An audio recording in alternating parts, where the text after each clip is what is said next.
இந்த 600 ஆண்டுக்கு முன்னாடி இந்த மில்க் பிக்கிஸ் இதெல்லாம் இந்த கவர்லாம் இருக்குதான்னா பதில் இல்லை. சாட்சியங்கள் எல்லாம் அன்னைக்கு பேசாம என்ன பண்ணிட்டு இருந்தீங்கன்னு கேட்பான்ல ஒருத்தன். அன்னைக்கு தாண்டா வீதியில் நின்று கத்தனம்டா, சான்றுகளோட கதறணும்டா, நீங்க எங்கடா போனீங்க கேட்காமன்னு கேட்கறதுக்கு ஒரு சான்று வேணும்ல, அதுக்கு தான் இந்த போறேன். இந்த செத்து எலும்பு கூட பாக்குறது தமிழ்நாட்டில் ஒரு குறிப்பிட்ட சாதிக்கார எலும்பு கூடனா நேரம் அமைதியா இருக்குமா தமிழ்நாடு? இல்ல ஒரு மதத்துக்காரன் எலும்பு கூடனா அமைதியா இருக்குமா தமிழ்நாடு? செத்து கிடக்கிறவன் தமிழனா செத்து கிடக்கிறதுனால தமிழனா யாரோ தமிழனா அப்படின்னு போயிட்டு இருக்கான். ஆணுடன் பேசுகிற எந்த மனிதனுடைய காலடி தடமும் படக்கூடாது, அங்க சுற்றுலாவுக்கு போகாதீங்கன்னு ஒரு நாடு சொல்லுமா? இந்திய நாடு சொல்லுமா? இல்ல தமிழ்நாடாவது சொல்லுமா? உலகெங்கும் அடித்து விரட்டப்பட்டு தாய் நிலத்தில் ஆக்கிரமிக்கப்பட்டு கொன்றொழிக்கப்பட்டு குற்றுயிரும் குறையுமா ஓடி பல்வேறு நாடுகளை நாடற்ற ஏதிர்களாக போய் அண்டி ஒண்டி அகதிகளாக வாழ்வது தமிழர்களா சிங்களர்கள்? வீதியில் கத்திக்கிட்டு இருக்க பிரபாகரம் பிள்ளைகிட்ட சிக்கிச்சுன்னா சிங்களம் எப்படி தப்பிச்சு போயிருமா? பன்னாட்டு சமூகம் எனக்காக பேசாம போயிருமா? இல்ல இந்திய நாடு தான் பேசாம போயிருமா? யாரை கேட்டா படகை பறிச்சு ஏழை விடுறான்னு கேட்கறதுக்கு ஒரு துப்பு இல்ல. அவனுக்கு போர்க்கப்பல் பரிசு, ராணுவ பயிற்சி பரிசு, கடன் பட்டிலா கடன் கொடுக்கறது. இன்னும் ஒரு தாய் நிலமான தமிழீழ மண்ணில் இன மக்களை கொன்றொழித்து எங்கள் தாய் நிலத்தை தனதாக்கி கொண்டு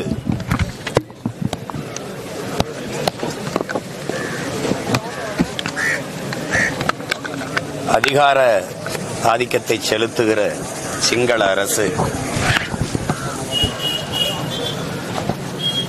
அங்கே நடந்தது இனப்படுகொலை என்பது தமிழ் பெருங்குடி மக்களினுடைய வழிதோய்ந்த கருத்து. ஆனால் இலங்கை அரசு, குறிப்பாக இந்திய பெருநாடு, உலக நாடுகள் எல்லாம் அதை போர்க்குற்ற அளவிலேயே நிறுத்துகிறார். நாங்கள் அந்த போரே குற்றம் என்பது நாங்கள் எடுத்து வைக்கிற கருத்தும் நிலைப்பாடு. இன்னைக்கு எங்கள் நிலமெங்கும் தோண்ட தோண்ட வெறும் புதைகுழிகளாக வந்து கொண்டிருப்பதை மானுடம் பேசுகிற மக்கள் நிறைந்து வாழுகிற இந்த உலகம் பார்த்து கொண்டிருக்கிறது. குறிப்பாக இப்ப செம்மணி படுகொலையை பற்றி பேச வேண்டிய தேவை ஏன் வருகிறது என்றால், அங்கே தங்கை கிருசாந்தி அவர்கள், அவருடைய குடும்பத்தினர் அவர்கள் காணாமாக்கப்பட்டு அதை தேடி போகும்போது அவர்கள் கொன்று புதைக்கப்பட்டது தெரிந்து அந்த இடத்தை தோண்டும் போது பல எலும்பு கூடுகள் கிடைக்கிறது. இங்கே தமிழகத்தில் தோண்டினால் எங்களுடைய தொன்ம அடையாளங்கள், எங்களுடைய பண்பாடு தெரிய வருகிறது. குறிப்பாக கீழடியிலே ஆதிச்சநல்லூரிலே தோன்றினால் எங்களுடைய பண்பாடு தெரிய வருகிறது. அங்கே தோண்டினால் ஈழத்தாயகத்தில் எங்களுடைய படுகொலை தெரிய வருகிறது. சாட்சி எங்கே, சாட்சி எங்கே என்று கேட்கிற சர்வதேச சமூகத்திற்கு எம் இன சொந்தங்களின் எலும்பு கூடுகள் சாட்சியாக நின்று இன்றைக்கு சாட்சி அளித்துக் கொண்டிருக்கிறது. 16 இடங்களுக்கு மேலே இந்த புதகுழி. உங்களுக்கே தெரியும், இறுதி போர் சூழலில் விடுதலை புலிகளின் கட்டுப்பாட்டிலிருந்து எல்லோரும் வெளியே வந்து சரணடையுங்கள் என்று சொன்னது இலங்கை அரசும், நீங்க அங்கே போங்க என்று சொன்னதும் இந்திய அரசும். குறிப்பாக எங்க அண்ணன் நடேசன், பூலித்தேவன் இவர்களெல்லாம் வெள்ளை கொடி ஏந்தி போய் சரணடைங்கள் சொன்னதெல்லாம் இவர்கள் தான். தங்களுடைய பாதுகாப்பில் மக்கள் இருந்தால் இறுதி போர் சூழலில் சர்வதேச சமூகம் தலையிட்டு ஒரு தீர்வுக்கு வரும் என்பதுதான் அங்கே மக்கள் இராணுவமான விடுதலை புலிகளின் எதிர்பார்ப்பாக இருந்தது. கடைசி வரை பன்னாட்டு சமூகம் தலையிடாதாலே சரி, மக்களை பாதுகாக்க வழி இல்லாது அரசின் அழைப்பை ஏற்று போங்கள், ராணுவ அழைப்பை ஏற்று போங்கள் என்று அனுப்பி வைக்கும் போது 10,000த்திற்கும் மேற்பட்ட மக்கள், 10,000 மக்கள், குறிப்பாக 59க்கும் மேற்பட்ட குழந்தைகள், அவர்கள் எல்லாம் சரணடைந்தார்கள். ஒருத்தர் கூட கேட்கல இன்னைக்கு அந்த 10,000 பேர் எங்க, அந்த குழந்தைகள்லாம் எங்க என்று. ராஜபக்சே பதவியாள முடிஞ்சு சிறிசேனா அவர்கள் வரும்போது இந்த கேள்வியை எழுப்பியதற்கு எல்லோரும் இறந்து விட்டார்கள் என்று ஒரே வார்த்தையில் பதிலை சொல்லி முடித்து விட்டார். இறந்து விட்டார்கள்னா எப்படி? பசி பட்டினி இல்லையா, இல்ல நோய் வாய்ப்பட்டா, இல்ல கொன்னு பதிச்சிட்டீங்களா? ஒருத்தர் கூட மானுடம் பேசுகிறவர்கள், ஜனநாயகம் இதெல்லாம் சொல்றவங்களே ஒருத்தர் கூட பேசல. தமிழ்நாட்டை ஆண்டு கொண்டிருந்த ஆட்சியாளர்களும் கேள்வி எழுப்பல, இந்திய பெருநாட்டின் அதிபர்களும் தலைவர்களும் ஒருத்தர் கூட பேசல. என்னடா 10,000 பேர் எங்கடா காணாமங்கிற, பச்சிலம் குழந்தைகளோடு வந்து சரணடைஞ்சாங்கல்ல, அவங்கள எங்கன்னு கேட்கு. இதுக்கு முன்னாடி ஒரு தோண்டும் போது இதே மாதிரி நூற்றுக்கணக்கான எலும்பு கூடுகள் வந்தது. அப்ப இலங்கை அரசு என்ன சொல்லுச்சுன்னா, அது 600 ஆண்டுகளுக்கு முந்தையதுன்னு. ஆனா ஒரு குழந்தை சாப்பிட்ட பிஸ்கட் பாக்கெட் கவர் அங்க கிடந்துச்சு. இந்த 600 ஆண்டுக்கு முன்னாடி இந்த மில்க் பிக்கிஸ் இதெல்லாம் இந்த கவர்லாம் இருக்குதான்னா பதில் இல்லை. இப்பவுமே இந்த செம்மணியில நம்ம தோண்டும் போது 90க்கு மேற்பட்ட எலும்பு கூடுகள் கிடைக்க வரும்போது அவங்க என்ன சொல்றாங்கன்னா, ஏன் அது ராணுவ வீரர்களின் எலும்பு கூட இருக்கக்கூடாதுன்னு அந்த சிங்கள தலைவர்கள் சொல்லி அதை திசை திருப்புறாங்க. பன்னாட்டு சமூகத்தின் பார்வைப்படக்கூடாது, சர்வதேச நீதி விசாரணைக்கு வந்துடக்கூடாது, அதனால அது ராணுவ வீரர்களா இருக்கக்கூடாது, அவர்கள் உடலாக இருக்கக்கூடாது, அவர்களுடைய எலும்பு கூட இருக்கக்கூடாதுன்னு பேசுறாங்க. எந்த ராணுவ வீரன் பைக்கூடோட போய் படுக்கிறான்? எந்த ராணுவ வீரன் பொம்மையை தண்ணி பொத்தலை வச்சுட்டு புதைக்கிறான்? எந்த ராணுவ வீரனை புதைக்கிறாங்க? நீங்களே பாக்குறீங்க, பைக்கூடோட நிக்கிற தம்பி அப்படியே எலும்பு கூட அதே பைக்கூட இருக்கு பாருங்க. இதெல்லாம் எப்படி வந்தது? இதையெல்லாம் ராணுவம் சொல்லுது, அந்த நாட்டு தலைவர்கள் சொல்றாங்க. ஆனா ஒரு பன்னாட்டு சமூகம், இவ்வளவு பெரிய நாடு, இவ்வளவு மானுடம் பேசுகிற இவ்வளவு தலைவர்கள் இருக்கிறாங்க, ஒருத்தர் கூட இந்த கேள்வி எழுப்பணும்னு தோணலையா? எந்த ராணுவ வீரன் தாயின் கையில் இருக்கும்போது அப்படி செத்து போறான்? அந்த பள்ளிக்கூடத்துக்கு போற பையன் எந்த ராணுவத்தில் பணியாற்றிங்க? உயிரோடவே இந்த மக்களை புதைச்சிருக்க கொடுமையை பாருங்க எப்படி நடந்திருக்கு. இது ஒரு கொடும் செயலை இந்த நூற்றாண்டில் எங்கேயுமே எந்த இனத்திற்கும் நடந்துராத ஒரு கொடும் படுகொலையை இலங்கை அரசு செஞ்சிருச்சு, சிங்கள அரசு செஞ்சிருச்சு. எங்களுக்குன்னு கேட்க நாதி இல்ல, எங்களுக்குன்னு அரசியல் அதிகாரம் இருக்கிற ஒரே நிலம் தமிழ்நாடு தான். இந்த ஆட்சி அதிகாரம் எங்களுக்கானது அல்ல, எங்களுக்கு எதிராக எங்களுக்கு துரோகமா சிந்திக்கக்கூடிய செயல்படக்கூடிய அரசுகளா இருக்கு. ஒரு வார்த்தை இதை பற்றி பேசுறது இல்லை, ஒரு அறிக்கை இல்லை, ஒன்றும் இல்லை. இந்த அனுரா வந்துட்டா பெரிய தீர்வு வந்துருச்சுன்னா, எல்லா புரட்சி வந்துருச்சுன்னாங்க. ஜனதாவிக்தி புரமுனாவால தான் அந்த மண்ணில கலவரமே வந்துச்சு. ஒரு அதிபரான பிறகு 74 இடத்துல துப்பாக்கி சூடு, 40க்கும் மேற்பட்ட படுகொலைகள் வந்த நாள்ல இந்த ஓராண்டுக்குள்ளே. இதை யாரு போய் கேட்கறது? யாரு கேட்கறது? சரி, நாங்க விடுங்க, அந்த நாட்டு மக்கள் விடுங்க, எங்கள் இன மக்கள், எங்க சொந்தங்கள் அந்த நாட்டு மக்கள். இந்த நாட்டு மீனவனை சிறைபிடிக்கிறதுக்கோ இல்ல இந்த நாட்டு மீனவனை சுட்டுக் கொள்றதுக்கோ இங்க என்ன கேள்வி இருக்குது? என்ன நீதி இருக்கு? என்ன நியாயம் இருக்குது?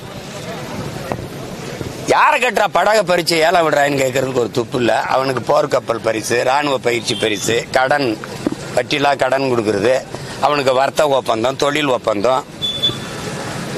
ஒரு சர்வதேச நாடு இலங்கைக்கு ஒரு அழுத்தம் கொடுக்க, ஒரு மனிதாபிமான, அது ஒரு இனப்படுகொலை செய்த நாடு, பல லட்சக்கணக்கான மக்களை கொண்டு புதைச்ச நாடு, தமிழ் மக்களின் ரத்தம் தோய்ந்த பூமி, துடிக்க துடிக்க பச்சிலம் குழந்தைகளை, கர்ப்பிணி பெண்களை, வயது முதிர்ந்தவர்களை கொன்று குவித்த நாடு. அந்த நாட்டுக்கு மானுடம் பேசுகிற எந்த மனிதனுடைய காலடித்தடமும் படக்கூடாது. அங்க சுற்றுலாவுக்கு போகாதீங்கன்னு ஒரு நாடு சொல்லுமா? இந்திய நாடு சொல்லுமா? இல்ல தமிழ்நாடாவது சொல்லுமா?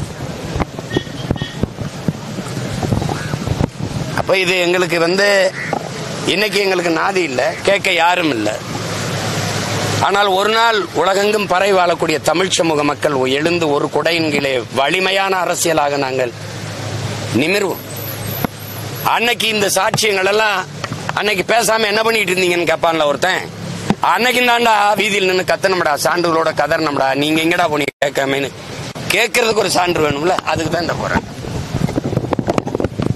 அதுக்கு தான் இந்த போராட்டம். அன்னைக்கு சட்டசபையில் அம்மையார் ஜெயலலிதா அவர்கள் முதலமைச்சராக இருக்கும்போது இலங்கையில் நடந்தது இனப்படுகொலை தான், ராஜபக்சே, கோத்தபாயெல்லாம் போர் குற்றவாளி, அவர்களை பன்னாட்டு நீதிமன்றத்தில் நிறுத்தி விசாரிக்க வேண்டும் என்று பதிவு செய்தது எங்களுக்கு வருங்காலத்தில் ஒரு ஆவணம். அன்னைக்கு இருந்த அரசு பாரா சட்டசபையில் தீர்மானம் போட்டிருக்குன்னு. அதுக்கு தான் இதெல்லாம். அன்னைக்கு என்ன பண்ணிக்கிட்டு இருந்தேன்னு எவனாவது ஒருத்தன் கேட்பான்ல, பெரிய அறிவா இருந்த ஒருத்தன் கேட்பான். இன்னைக்கு வரைக்கும் அது ஒரு இனம் தன் முழு ராணுவ வலிமையை வைத்து ஒரு இன மக்களை அழித்து ஒழித்திருக்குது, கொன்று குவித்திருக்கிறது. இதுக்கு என்ன சான்று வேண்டி கிடக்குது? அது இனப்படுகொலை. சிங்களர்கள் கொண்டிருக்கிறது தமிழர்களை. செத்தவன் முழுக்க தமிழன், கொன்றவன் முழுக்க சிங்களன். அதனால இனப்படுகொலை. இதுக்கு என்ன சான்று வேண்டி கிடக்குது? என்ன சான்று வேண்டி கிடக்குது? உலகெங்கும் அடித்து விரட்டப்பட்டு, தாய் நிலத்தில் ஆக்கிரமிக்கப்பட்டு, கொன்றொழிக்கப்பட்டு, குற்றுயிரும் குறையுமா ஓடி பல்வேறு நாடுகளை நாடற்ற ஏதிர்களாக போய் அண்டி ஒண்டி அகதிகளாக வாழ்வது தமிழர்களா சிங்களர்களா? ஜனநாயகம் பேசுகிற இந்த நாடுகள், குறிப்பாக இந்திய பெருநாடு, இந்திய ராணுவத்தில் தமிழர்கள் நாங்கள் இடம்பெற முடியும், சீக்கியர்கள் இடம்பெற முடியும், பஞ்சாபி எல்லாரும் இடம்பெற முடியும், குஜராத்தி, மராட்டி, மலையாளி, கன்னடர், தெலுங்கர் எல்லாரும் இடம்பெற முடியும். அது ஒரு நாட்டு ராணுவம் என்று சொல்வதை ஏற்கலாம். ஆனால் இலங்கையில் தமிழர்கள் அந்த நாட்டு ராணுவத்தில் நாங்கள் இடம்பெற முடியுமா? இடம் பெற்றிருக்கிறோமா? இந்த கேள்விக்கு ஆற்ற பதில் இருக்கு. ஒரு நாட்டு ராணுவத்தில் ஒரு இன மக்கள் இடமே பெற முடியாது என்ற நிலை இருக்குமானால் அந்த நாட்டு ராணுவம் இந்த இன மக்களை எப்படி பாதுகாக்கும்? அதே ராணுவ வலிமை ஆயுத பலத்தை கொண்டுதான் என் அக்கா தங்கைகளை ஆயுதத்தை காட்டி, உயிரை காட்டி, அச்சுறுத்தி வன்புணர்வு செய்து கொண்டு குவித்தது. தொண்ட குழிக்குள் கொண்டு துப்பாக்கி செலுத்திட்டு உனக்கு உயிர் வேணுமா, உரிமை வேணுமா? எவன் உரிமை வேணும்னு சொல்லுவான்? இது எந்த மாதிரி அணுகுமுறை? விழுக்காட்டு அடிப்படையில் 60 விழுக்காடு சிங்களர்கள், இந்த 40 விழுக்காடு அந்த ராணுவத்தில் தமிழர்கள் இடம்பெற முடியும் என்கிற நிலை இருந்தால் விடுதலை புலிகள் என்கிற ஒரு ராணுவ கட்டமைப்பு உருவாகி இருக்க வேண்டிய அவசியம் ஏன் வருது?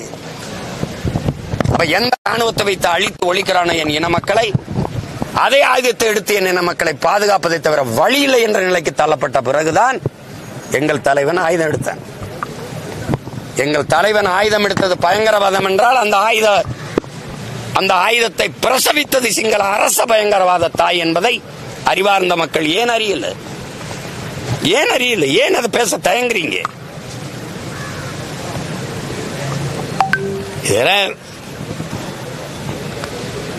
இத பன்னாட்டு சமூகம் கவனத்தில் எடுக்கணும். தலையிடற்ற ஒரு நீதி விசாரணை கொண்டு வரணும். ஆனால் நீங்க என்ன சொல்றீங்க? அங்க நடந்தது இனப்படுகொலை தான், அதுக்கு அந்த நாட்டு அரசே ஒரு நீதி விசாரணை நடத்தி கொள்ளலாம்ங்கிறீங்க. இதை எல்லா சமூகமும் எல்லா நாடும் பார்த்து கொண்டுதான் இருக்கு. இந்த தீர்ப்பை கொலை பண்ணிட்டேன் நானு, அதை நானே விசாரிச்சு அதுக்கான தண்டனை கொடுத்துக் கொள்ளலாம்ங்கிறது ஒரு தீர்ப்பு, பன்னாட்டு தீர்ப்பு. எவன் கொன்று குவிச்சானோ அது போர் குற்றம். போர் குற்றம், அதுக்கு விசாரணை நீயே பண்ணிக்கப்பான்னா என்ன விசாரணை நடக்கும்? என்ன விசாரணை நடக்கும்? யார் விசாரிப்பா? யார் விசாரிப்பா? இப்படியே ஓடிருமா? தமிழ்நாட்டு அதிகாரம் ஒரு நாள் வீதியில் நின்று கத்திக்கிட்டு இருக்க பிரபாகரம் பிள்ளைகள்கிட்ட சிக்கிச்சுன்னா சிங்களம் எப்படி தப்பிச்சு போயிருமா? பன்னாட்டு சமூகம் எனக்காக பேசாம போயிருமா? இல்ல இந்திய நாடு தான் பேசாம போயிருமா? அது எங்களுக்கென்று ஆள் இல்ல, எங்களுக்கென்று குரல் எழுப்பவோ, எங்களுக்கென்று ஆதரவா கை நீட்டவோ யாருமற்ற நிலையில் தனித்து விடப்பட்ட அடிமை தேசியனத்தின் மக்களாக நாங்க நிக்கிறோம். அதனால இருக்கிற அதிகாரம் எனக்கு எதிரான அதிகாரமா, எனக்கு என் இனத்திற்கு துரோகம் செய்யற அதிகாரமா இருக்கிறதுனால எங்களுக்கு இந்த நிலைமை. போராட ஒரு இடம் இருக்க, எங்க ஆளே நடமாட்டம் இல்லாத அங்க போய் கத்திட்டு போடாங்கிறேன். இப்படிதான் RSS பேரணிக்கு அனுமதி கொடுத்தீங்களா? நீங்க கூட்டம் நடத்தினா இந்த சிவானந்த காலனி இந்த இடத்துல போடுவீங்களா? இந்த சாலையில தான் போடுவீங்களா? அப்படிதான் போடுவீங்களா? எல்லாத்தையும் இழந்துட்டோம், கொன்று ஒழிக்கப்பட்டிருக்கோம். அதுக்கான நீதி உரிமையை கேட்டு கத்தி கதற கூட நின்று போராட ஒரு இடமற்ற நிலையில் நிறுத்தி வைக்கப்பட்டிருக்க அடிமை, கேவலமான அடிமை மைன மக்களாக நாங்க இருக்கோம். அதான் கொடுமை. இந்த செத்து எலும்பு கூட பாக்குறது தமிழ்நாட்டில் ஒரு குறிப்பிட்ட சாதிக்காரன் எலும்பு கூடனா நேரம் அமைதியா இருக்குமா தமிழ்நாடு? இல்ல ஒரு மதத்துக்காரன் எலும்பு கூடனா அமைதியா இருக்குமா தமிழ்நாடு? செத்து கிடக்கிறவன் தமிழனா செத்து கிடக்கிறதுனால தமிழனா யாரோ தமிழனா அப்படின்னு போயிட்டு இருக்கான். இதுதான் இதுதான் இந்த இனத்துக்கு நேர்ந்த பெரும் கொடுமை, வரலாற்று பெரும் துயரம். இதுதான் இது எங்க வழியை கடத்த வழி இல்லை. உலகம் பூரா இருக்கிற என் மக்களுக்கு நான் எங்கள் கத்தலும் கதறலும் எங்கள் மொழியும் சற்று ஆறுதலா இருக்கும். அதுக்காக தான் இந்த ஆர்ப்பாட்டம்.